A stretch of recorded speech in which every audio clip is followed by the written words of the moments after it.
아이들에게 12월은 유년기 추억의 절정을 이룹니다.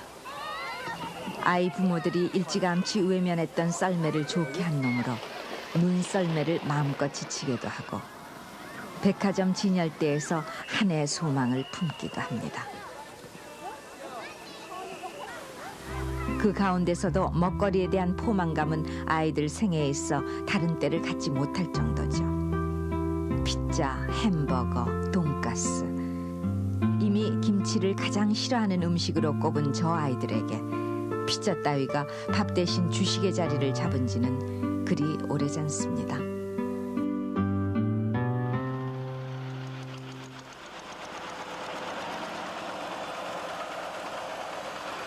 그리고 오늘 우리는 파도처럼 밀려오는 개방화의 압력에 쌀 시장의 빗장을 풀어야 하는 12월을 보내고 있습니다.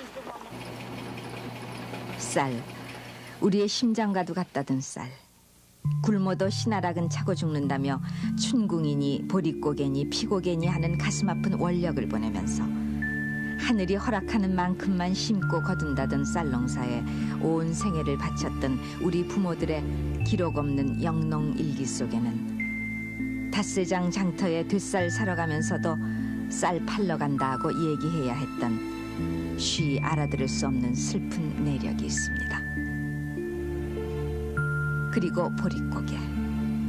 봄의 그 무렵 묵은 곡식은 벌써 떨어지고 햇벌이는 그나마 여물지 않아 우리가 넘기 힘들어 부르던 보릿고개의 그때.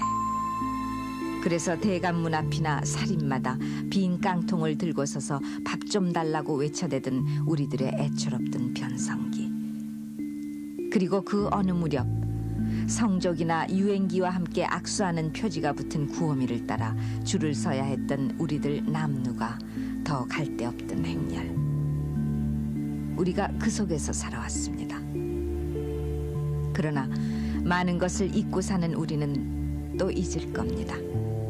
10년, 20년 후 칼로스 쌀 저녁을 먹으면서 여주 2000쌀 김제쌀을 고집하던 우리의 울분을 잊을 테고 쌀이 우리 심장이니 우리 삶의 주인이니 하는 말을 고사로 떠올릴 테지요.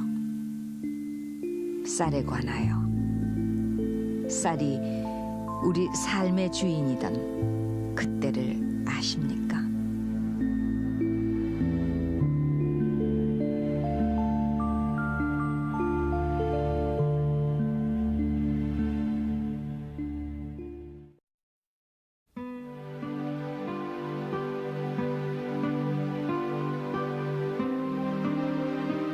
(1952년) 가을, 전선이 오르락내리락 파괴할 수 없는 것까지도 부숴내리게 하던 그 무렵, 남도 어느 지방, 사흘 굶은 남매가 밥 달라고 조른다고 정신 나간 어머니가 우물에 빠져 함께 자살하려고 하자 엄마 이제 밥 달라고 안을게 라고 애걸했다는, 그래서 셋이서 실신했다는 이 사연은 굶는다는 것이 죽음과 얼마나 가까이 있는가를 아프게 설명해주고 있었습니다. 전쟁은 이긴 자 없이 끝났고 밥 달라고 조를 엄마마저 잃은 아이들은 아침 저녁 밥 좀 줘요라고 목울림으로 밥 구걸을 나섰으며, 꿀꿀이죽. 미군들이 먹다 남긴 찬반을 모아 끓인 그 꿀꿀이죽을 삽으로 헤치다 건진 건건이 고기 한 점에 살아있음을 확인하던 그때, 밥투정하는 아이들을 데리고 산에 올라 소나무 껍질도 벗겨먹고 잡숙이나 진달래 잎도 따고 어쩌다 칡뿌리라도 캐줄성이면은 촉은 목피인데 요즘 우리는 최고의 건강식품으로 치고 있죠. 그때 쌀은 마치 우리의 손에 영원히 닿지 않는 곳에 있는 우주선처럼 치부되고 있었습니다. 내가 어렸을 때에 우리 아버지는 이제 품팔이 농사꾼이었는데, 옛날에는 이 품을 팔러 가면은 그날 품삯을 받는 것보다 오히려 가난한 사람들은 그날 하루 가서 부잣집이 일가하면은 밥을 넉넉히 먹을 수 있다. 또 집에서는 1년 내내 가야 못 먹던 쌀이들은 쌀밥을 먹을 수 있다. 그때 쌀밥은 보리밥, 쌀밥 반 섞은 것 보고 대개 쌀밥이라고 했지. 통칭. 뭐 오늘날 같은 그런 것은 있지도 않았습니다. 뭐 옛날 뭐 고종 황제나 그런 거 잡수했는지는 모르지만 말이죠. 이제 그때는 이 일꾼들의 뒤에는 그 마누라도 있고 자식들이 많습니다. 그래서 그 자식들을 그때는 점심때에 와서 데리고 가서 밥을 먹이는 수가 많이 있었어요. 이게 아버지가 한번 일 간다 하면 그 집 자식들이 전부 환호성을 지릅니다. 그럼 그날 점심만은 이제 가서 좀 아버지 덕분에 좀 한번 얻어먹겠다. 1953년 그해 보릿고개 3년에 북망산천 넘어간다는 말대로 2천만 인구 가운데 200만 명이 굶고 있었으며 굶어 죽은 사람만 140명, 또 다른 140명은 스스로 목숨을 끊었습니다. 그해 8월 모든 것이 임시라는 머릿말을 이고 있던 그때 임시 수도 부산. 요즘도 얼빠진 사람들이 즐겨 먹는다는 캘리포니아 쌀이 성조기 포장을 한 채 구호미로 보내져 왔습니다. 대통령과 총리 등 높은 사람들이 참석한 가운데 벌어졌던 구호미 인도식.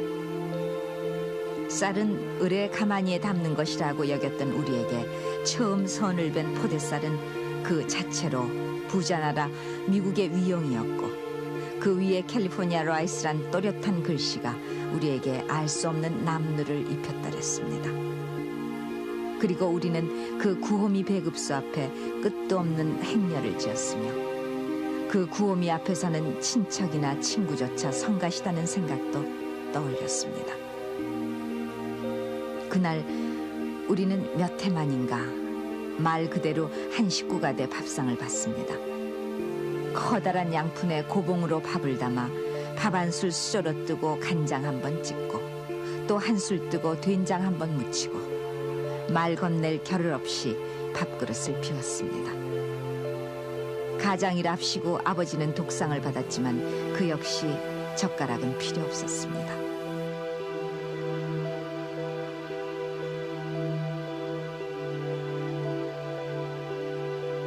그러나 그 구호미가 구제한 우리들 가난은 티끌에 불과했습니다. 여전히 쌀 농사는 1000만 섬을 넘지 못했으며 땅심도 여려져 한마지기 논에서 나락 2섬 건지기도 벅찼습니다. 남의 논밭 품앗이라도 해서 얻어온 대박쌀과 보리는 며칠 못 가 바닥이 났고 마을을 돌며 산의 나무를 해다 팔거나 뎁쌀이며 대빗자루를 엮어 장에 내다 팔아 겨우 지전 몇 장으로 한 끼를 때우면 그것으로 그만이었고 한 줌 대박쌀이나 보리에 산에서 캐온 쑥을 넣어 죽을 끓이기 시작하면 우리들은 부엌 가마솥을 떠나지 못했습니다. 또 마시를 다녀온 우리가 부엌에 들러 열어보곤 했던 솥은 언제나 비어있기 일쑤였고 어머니는 어머니대로 도대체 뭐가 남아있을 리 없는 빈 장독 옆을 서성이다 헛간에서 쓸어모은 벽실을 까불어 한 끼의 연명을 하는 것으로 하루해를 넘겨야 했습니다. 추수의 때 가을은 더 혹독했습니다. 씨나락마저 챙길 여유가 없었고 추수 때 갚겠다고 사정해가며 꼬다먹은 장리쌀 갚는데 추수는 거덜이 나곤 했습니다. 봄에 빌린 쌀 한 마리 추수 때 갚을 때는 말가옷 이상으로 불어나 있었습니다. 헛농사라고 돌아서던 가장들은 늘 취하곤 했습니다. 가을에 장가못 가면 혼인을 가을에 안 치르면 1년 중에 치를 수가 없었습니다. 가을에 집중돼 있었고 그러고 그때의 상황으로서 장리라는 것이 있었는데 장리가 쌀 한 가마를 먹으면은 쌀 10단마를 갚았었어요. 1년에. 그러고 그것을 전부 가을에 집중해서 수확기에 갚지 않으면 안 됩니다. 안 갚고 신용이 써갖고 다음에 영농도 할 수 없고 그래서 가을에는 집중철화가 됐습니다. 그래서 그 집중철화됐을 적이 쌀 집중철화됐을 적이 돈 있는 사람들은 그것을 전부 사놨다가 그 판 사람들한테 돈을 대파는 거예요.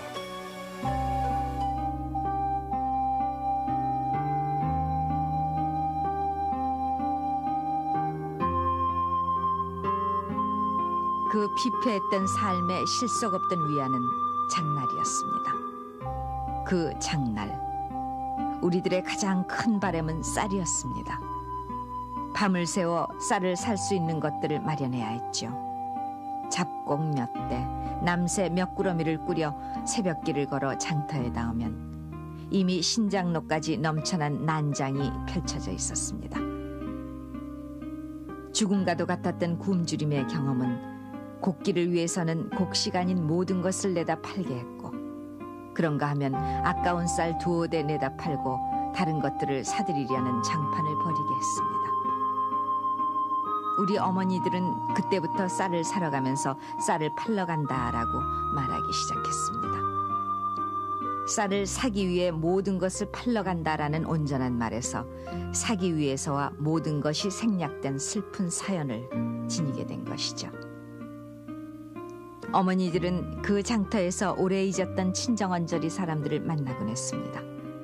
그만큼 오래전 일인 순대 몇 점과 시래기 국밥 한 그릇 놓고 난리통에 안타까웠던 친정 안부를 목매어 묻다간 곱살미며 풀떼죽을 먹고 있을 식구들 생각에 화들짝 죄지은 듯 놀라곤 했던 그때, 어머니들은 역시 구호품으로 빚은 밀가루 붕어 풀빵 몇 개를 사들고 쌀을 팔아 그 먼 길을 돌아오곤 했습니다.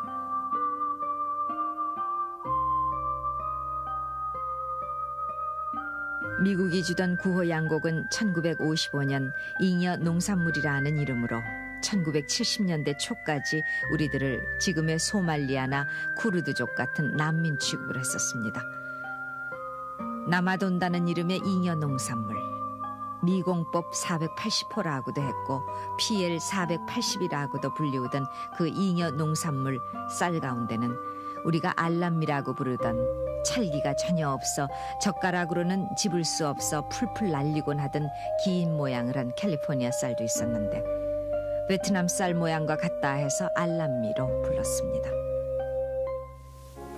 정부가 소위 정부미를 가지고 있어야 되는데 가을에 정부미를 확보하려니까 정부가 돈이 없으니까 확보를 못했어요. 50년대나. 그러니까 뭐 쌀값 뛰는 대로 놔두는 거지. 그래서 국민들은 그냥 불안해서 집집마다 그 두지가 있었어요. 그 나무로 만든 이 저 쌀통. 지금도 아마 골동품으로 가지신 분이 있을 거예요. 근데 그 큰 두지는 두 가마이가 들어가고 우리 집 거는 한 가마이 반 내가 결혼식 때. 그 내가 그때 53년에 결혼했는데 제일 중요한 게 농담에 그 두지 해가지고 그 쌀 그 사놓는 거예요. 쌀값 하도 뛰니까. 그래서 이제 월급쟁이가 그때 이제 쌀 두 가마에 두지에 넣어놓은 사람은 내년 5월 달에 괜찮고 그거 안 넣는 사람은 뭐 월급 다 나가는 거지, 그 인플레에 대해서.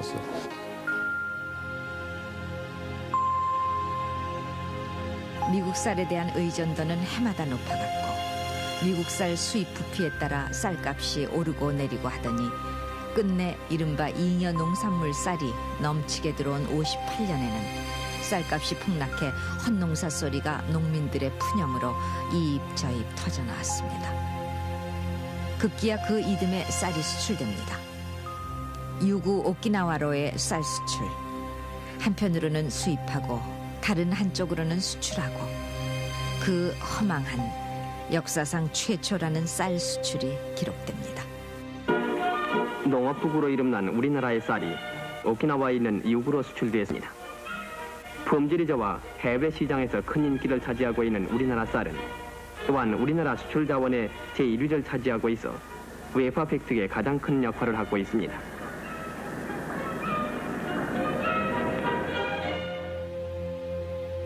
비록 끝없는 가난의 옥죄임이었지만 농사는 곧 삶이고 땅은 생명이었습니다. 농사철에 하루 쉬면 겨울에 열을 굽는다고 모내기 김매기에 눅신거리는 허리를 펼 수 없던 농민들. 그러나 전쟁이 핥히고 간 땅심은 좀처럼 살아나지 못했습니다. 흥남 비료 공장이 북쪽에 갇혀지고부터 원조로 들여온 비료나 스미도모 같은 상인들이 수입해온 비료값은 금값이 됐고 비료 없이는 잃어버린 땅심을 되살릴 수도 없었습니다. 50년대 말 충주 비료가 세워지고 67년 한국 비료가 준공되긴 했어도 비료 갈증은 쉬 풀리지 않았습니다. 가난한 정부는 비료 대신 퇴비라고 퇴비 증산을 구호로 내걸어 시골 헛간 벽이나 토담에는 퇴비 증산의 구호가 어지러웠습니다. 땅은 점점 척박해져 갔고 한 해 걸러 홍수, 두 해 걸러 닥쳐든 가뭄으로 농심이 펴질 날이 없었습니다. 소나무 껍질이 먹거리였고 솔가지가 땔감이 되던 시절이었으니 민둥산에서 흘러내린 토사가 강바닥을 메우니 가뭄 홍수가 당연할 수밖에 없었죠. 57년 낙동강 범람, 59년 태풍 사라, 60년 큰 가뭄, 61년, 62년, 63년 다시 수해, 그리고 65년의 봄 가뭄과 여름 홍수, 66년 물난리. 그 10년 동안 무사했던 해는 58년과 64년 두 번뿐이었습니다. 그때마다 우리 가슴을 파내던 얘기, 전량농가. 1956년 봄 전국에서 식량이 떨어진 농가는 무려 33만 가구나 됐고 초근 목피를 구하기도 힘든 지경이었습니다. 우리 친구들 같은 반 아이들 그 별명이 따로따로 있었어요. 술꾼을 못 거니 술찌개미 있죠. 옛날엔 먹고 살기가 힘드니까 보리밥도 못 먹었으니까 술 담그고 그 연줄이 좀 그래도 괜찮은 집안에서는 그 술집에서 술도가집에서 술찌개미를 얻어다가 거기다 물을 붓고 설탕도 없으니까 옛날에 그 삭가린이라고 있었는데 그걸 타서 끓여가지고 그걸 아침으로 먹고 나옵니다. 그럼 취해요. 그래서 얼굴이 벌게 가지고 나와서 맨날 아침에 벌건 얼굴로 나온다 해서 술꾼이라는 별명이 있었고, 그리고 어떤 친구는 이제 출렁이라는 친구는 그 죽을 끓여 먹는데 죽을 그래도 좀 요새같이 좀 되게 끓여 먹으면 괜찮은데 물을 많이 붓습니다. 배부르라고. 쌀 그저 보인둥 마는둥 보리 죽에는 이제 뭐 수수죽 또 조죽, 강냉이죽 이런 게 있는데 그 중에서도 이제 조죽이 제일 먹기가 힘들죠. 깔깔해서 그것도 찾아오면 괜찮은데 매줘가지고 그걸로 하면은 그저 깔깔해서 상당히 힘든데 그거나마 해도 많이 먹게 하려고 물을 많이 넣으면은 그것이 아침에 와서 조회 끝나고 반에 이제 교실로 들어갈 적에는 걸을 적에 배에서 출렁출렁.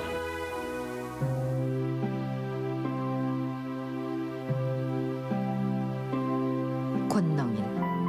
아직도 우리 달력 5, 6월 그 어디쯤엔가 부끄럽게 숨어있어 한때 을에 대통령의 모내는 모습이 등장하곤 했던 권농일이 그때도 있었지만 어려운 식량 사정에다 척박하다지만 붙일 논마지기마저 줄어들자 농촌을 떠나는 사람들이 늘어나고 있었고 그때 그린 이 만화 몇 장면, 이농 현상은 조금 더 수그러들질 않아 1950년대 1,400만 농민이라는 말이 지금 600만 농민이라는 말로 줄어들었습니다. 농민의 아들임을 내세워 잘 사는 농촌을 만들자고 나선 박정희 정부의 제3공화국은 국정지표를 증산, 수출, 건설로 삼았는데 그 첫째가 증산이었습니다. 오로지 식량 자급, 그 목표 하나를 위해 온 나라가 열병을 앓았죠. 경지정리, 산림녹화, 사방공사, 우물 파기, 보리 밟기, 객토 증진, 농협 촉진, 그리고 새마을운동. 갖가지 운동과 캠페인이 벌어졌고 모범부락, 시범마을, 증산왕, 새농민상, 농촌 후계자 등 수도 없는 상과 표창이 주어졌고 귀농 정착민이라 하고 해서 도시 실업자들을 반강제로 농촌에 내몰기도 했으며 거지와 깡패들에게 자활 개척단 옷을 입혀 오지개간에 투입하기도 했었습니다. 버려진 야산들이 계단논으로 바뀌고 2모작, 3모작 실험도 진행됐지만 그러나 식량 자급의 길은 멀기만 했고 가뭄에 홍수가 겹쳐 큰 흉년이 들었던 63년에는 대만쌀까지 들여와야 했습니다. 식량 사정의 완화를 위해 정부가 적극 서둘러 오던 대만쌀 2만 1,000톤 중 제1차로 4,300톤이 인천항에 입하되었습니다.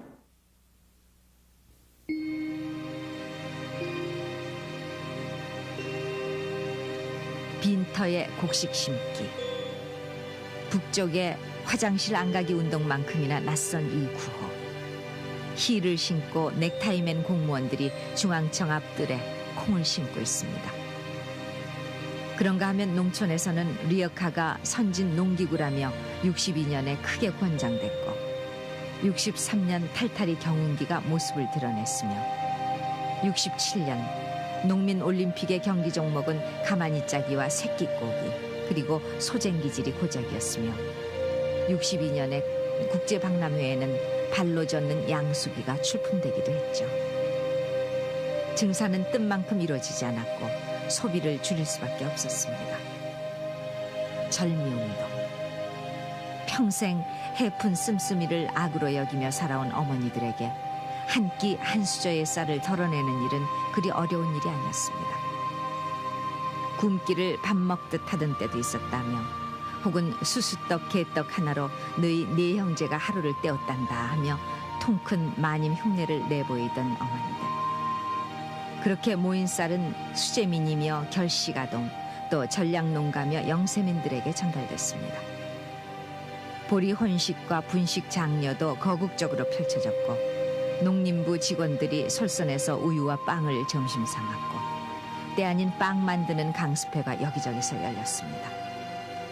풍노위 찜통에 빵을 쪄내던 그때 가락국수 한 그릇이 30원이었고 그때 막 보급되기 시작한 라면은 한 개에 10원이었습니다.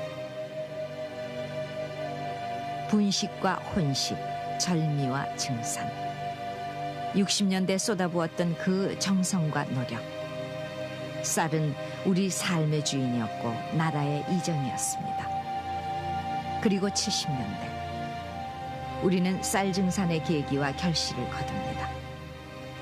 기적의 쌀이라 불리던 IR 667호 통일벼가 등장하면서 2천만 섬을 넘지 못하던 쌀 생산이 73년 3천만 섬, 77년 4천만 섬을 돌파했습니다.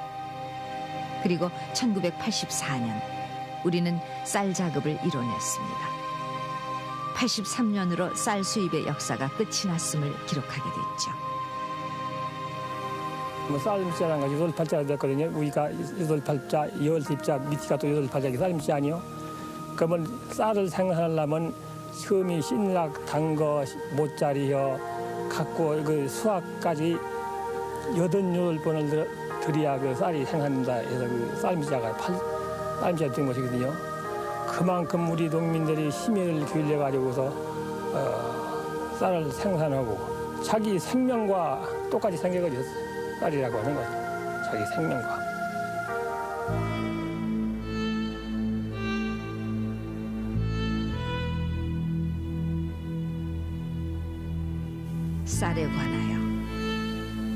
쌀에 관하여 우리는 머지않아 많은 것을 잊게 될 터이죠. 우리 쌀을 먹는 것은 우리 혼을 지키는 것이며 쌀을 지키는 것은 땅을 지킨다는 말이 풀떼죽 곱살미가 벌써 우리에게 부존재 명사로 잊혀졌듯 고사가 돼버리겠죠. 그러나 풍년은 하늘덕이라며 하늘이 무심치 않기를 바랬던 하늘바래기 농심들. 여린 땅심은 썰해질보다 손심이 제일이라며 땅을 어루만지던 고난의 손마디. 쌀 팔러 다니며 가난의 짓눌림에 굽은 허리 어머니들.